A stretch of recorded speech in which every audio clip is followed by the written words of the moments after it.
வணக்கம். 10ஆம் வகுப்பு மாணவர்கள் எல்லோரும் இன்னைக்கு ரொம்ப விசேஷமா தேர்ச்சி பெற்று இருக்கிறீர்கள். நல்ல மதிப்பெண்கள் நீங்க வாங்கியிருக்கீங்க. உங்க எல்லாருக்குமே என்னுடைய இதயபூர்வமான வாழ்த்துக்கள் நான் தெரிவிச்சுக்கிறேன்.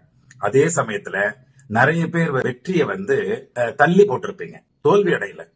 தள்ளி போனவர்களுக்கும் என்னுடைய வாழ்த்துக்கள் நான் தெரிவிச்சுக்கிறேன். இந்த சமயத்துல வெற்றி பெற்ற மாணவர்கள் எப்படி நீங்க கொண்டாடணும்னா, வெற்றியை தள்ளி போட்டாங்க இல்லையா, அவங்க எல்லாம் கொஞ்சம் மனசு ஸ்ட்ரெஸ்ஸா இருப்பாங்க, ஏதோ ஒரு பயத்துல இருப்பாங்க, ஏதோ ஒரு இழந்துட்ட மாதிரி இருப்பாங்க. அவங்கள போய் கொண்டாடுங்க. அவங்களுக்கு போயிட்டு இன்னும் 3 மாசம் தான்டா, மிஞ்சி போனா ஒரு 6 மாசம்டா, உடனே நீங்க எக்ஸாம் எழுதி எங்க கூட வந்துடலான்ட்டு அவங்களை உற்சாகப்படுத்தும். அவங்க தான் சிறந்த நண்பர்கள். புரிஞ்சுதா? LIFE எஃப் எடுத்துட்டா வெறும் லை தான் இருக்கும், பொய் தான் இருக்கும். அந்த எஃப் தான் ஃப்ரெண்ட்ஷிப். சோ எஃப் போட்டா தான் லைஃப் பிகின்ஸ். அந்த ஃப்ரெண்ட்ஷிப்பை நீங்க காட்டணும்.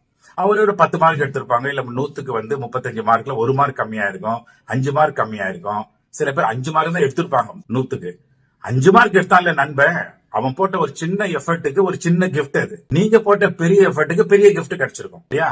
இது எல்லாமே வின்னர் ரன்னர் தான். அதாவது கலாம் தாத்தா என்ன சொல்றாருன்னா, FAIL ஃபெயில்னா ஃபர்ஸ்ட் அட்டெம்ப்ட் இன் லேர்னிங்னு சொல்றாரு. புரியுதா? சோ இது 10 வருஷம் கழிச்சு நீங்க எழுதுற ஒரு பெரிய ஒரு போர்டு எக்ஸாம்.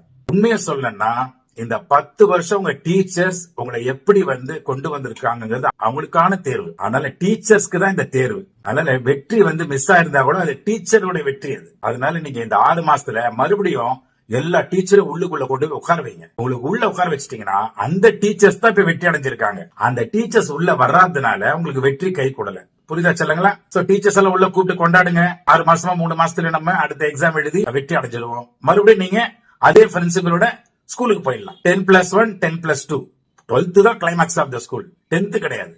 அதனால இந்த தோல்வியை நீங்க வெற்றிக்கான விழாவா அட்வான்ஸா கொண்டாடிடுங்க. சோ வெற்றி பெற்ற மாணவர்கள், வெற்றியை தள்ளி போட்ட மாணவர்களை தேடி போய் ஸ்வீட் கொடுங்க, அவங்களோட கை கோர்த்துங்க, அவங்கள என்ஜாய் பண்ணுங்க.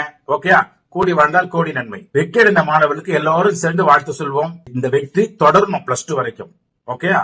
வாழ்த்துக்கள். எல்லா ஆசிரியர்களுக்கும் என்னுடைய இதயபூர்வமான நன்றிகள் நான் தெரிவிச்சுக்கிறேன்.